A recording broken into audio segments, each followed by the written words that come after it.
I grabbed the biggest breaker bar we had and put it to work, pushing with everything I had.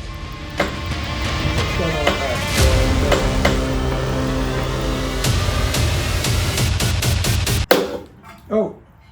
What broke? The weakness in our method was that all the resistance to rotation was going through my 63-year-old fan belt, and it decided enough tension was enough. It snapped. As you would see in the video, my dad broke the fan belt. 64-year-old fan belt. And we have a rule with this restoration. If you bend it, you mend it. Yeah, so this is going on my dad's. On my slate, You'll be amazed how much stuff my dad's broken.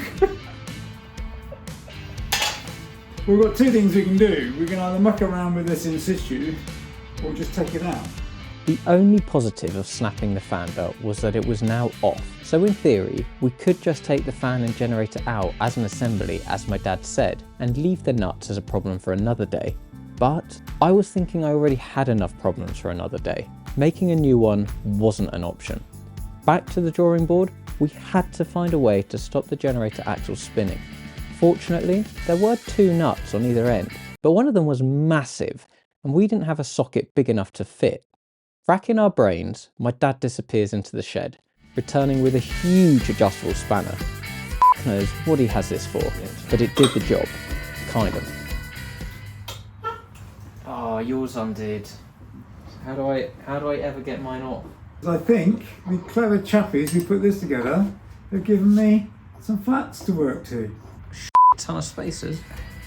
Oh, they have. So you can now get your spanner on there. Okay. Yep. Yeah. Got my nuts off. Right, so that's all back together, but loose, okay? Yeah. So what we want now is a 10mm socket and a 14mm socket to get this one undone. Hurry up, I'm getting cold. I wasted no time in undoing the generator fixings. Once the generator strap and the 4 fan plate screws were out, I then tried to lift the generator off.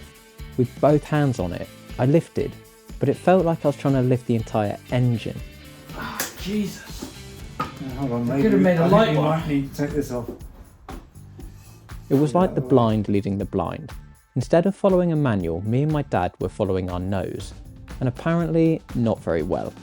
What I didn't realise at this point is that the generator should have just lifted out without having to take the generator stand off first. Unbeknown to us, we had a bit of a problem. Once we took the generator stand off, the generator did come out, but without the fan. Yes, the fan was loose on the generator shaft, but it should have come out of the cowling. No matter how much we wiggled it, it would not come out.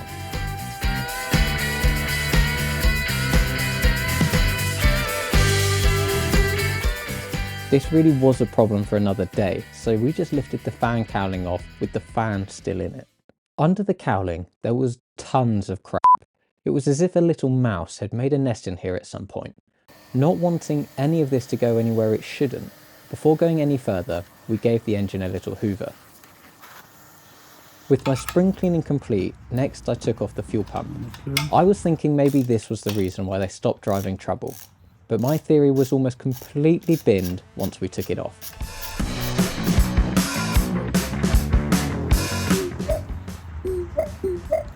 Pretty cool. The casting that hadn't been exposed looked like it was brand new, and it sounded like the diaphragm inside it was working fine. Next, we took off the oil temperature and pressure union. I thought about also taking the oil cooler off too, but decided against it in case it was full of oil. I'd made enough mess as it was. I didn't need an oil bath, or more accurately shower, adding to it. Ah, the son of a Ow! You really got to watch where your hand is going when it goes like that. Great, tell me now. Well, you've done it enough. Once my hand had recovered, it was time to take off the cylinder heads and properly start opening up the engine. There are 8 bolts holding each head on, and 4 of them hide under the valve rocker gear. These rockers are responsible for opening and closing the inlet and exhaust valves as the crank rotates. So as he spins it round, that one's shutting, that one's opening, that one's shutting. That one's shutting, that one's opening.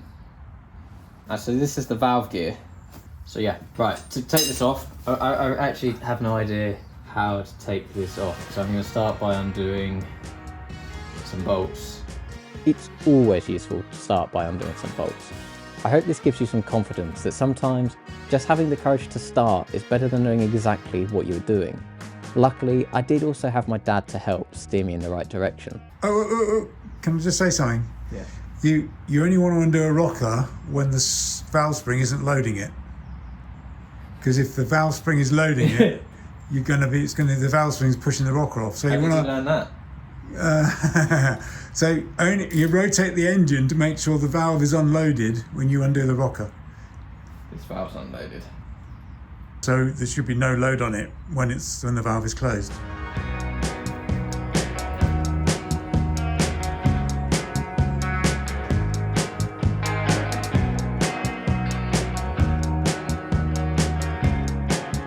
With the individual rockers off, next the rocker hanger had to come off, which revealed the rest of the cylinder head bolts.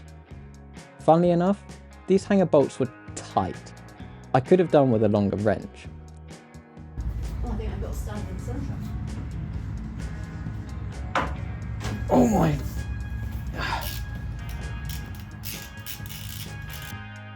Once loose, I took the bolts out and the hanger off. Okay, that has revealed 4 more cylinder head bolts. I need a massive Allen key thing to go in here, to go in there, to go in there, to go in there, to go in there, to go in there, to go in there. Our progress was too good to be true, and sadly, it was. We've been trying to get the cylinder head off, but run into a slight issue. The cylinder head is held on with some 10mm hex bolts, and they're pretty tight. So what we really want is a 10mm Allen key on a socket. But unfortunately, the biggest one we have is 8mm, and it needs to be quite long because they need to go into these holes in here too. So yeah, we don't have one. Tried to buy one, but we couldn't buy one. Axminster Tools, who make this one, didn't have any in stock, and any of the other kind of car shops, Halfords, whatnot in the UK, didn't have anything. So what we've done, a 10mm Allen key works, but we need more leverage than what we can get on an Allen key. So we've been out and bought a set of Allen keys. In here is a 10mm Allen key, which fits into the hex bolts, which is great. So what we're now going to do is chop the head off it and then get a 10mm socket. Here's a 10mm socket. I'm going to get a 1/2" drive 10mm socket and put my Allen key in there, chop it off here, and it will allow me to get in here.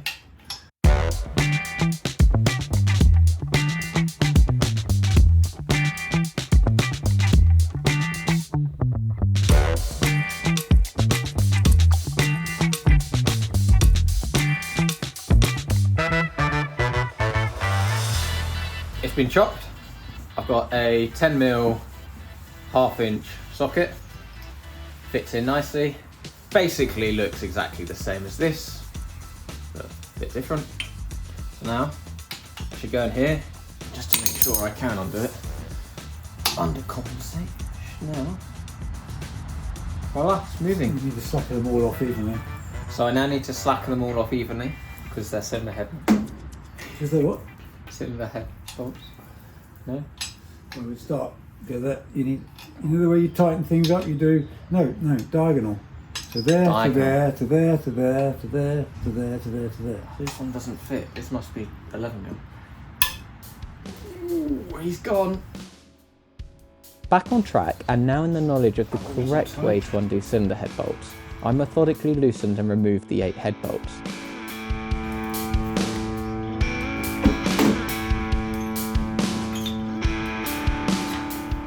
Right, gone.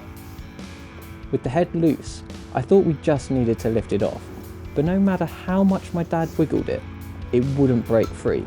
Now there's something holding it together, and it's these. It turned out it was caught on the pushrod tubes. And no matter how much we pulled, we couldn't seem to get it off. So my dad decided if we just put a bit of wood on it, which is quite soft, some soft wood, and tap it with a hammer, see what happens. And we did this side, and as you can see, it's now moving on those ones, which is great. So what we're now going to do is we're just going to put it on there. I'm going to get the hammer, and I'm going to hit my dad's thumb.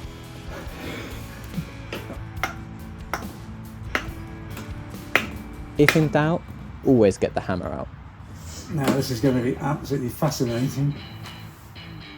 Wow. Oh, look at that! I've got to see. Whoa! It was pretty fascinating. There was something exciting about seeing inside the engine for the first time. The pistons, the combustion chamber, the valves, etc. And the best bit, other than it being pretty coked up, everything looked like it was in good shape. There was no sign of water having been sitting in the barrels, rusting everything it touched, like I had been told by an expert. But maybe I was speaking too soon. I had the other side to worry about too.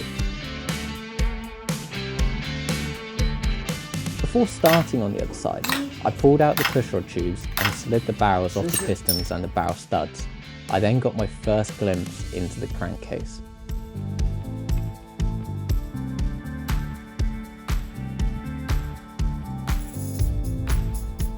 Putting off finding out what might have happened to Trouble's engine, I then undid the 3 nuts holding on the oil cooler. I know I said I didn't want to do this in case I showered the engine in oil, but I later decided that the engine probably didn't carry enough oil for the oil level to be all the way up here. And any oil that was in it, it probably would have long drained out.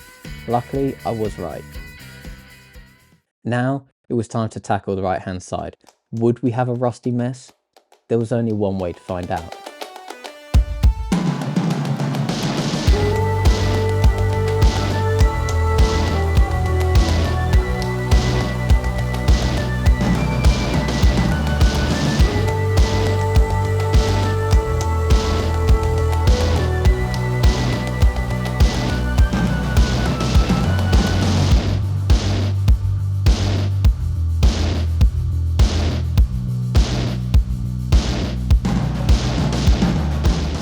The last thing to do was undo the head bolts.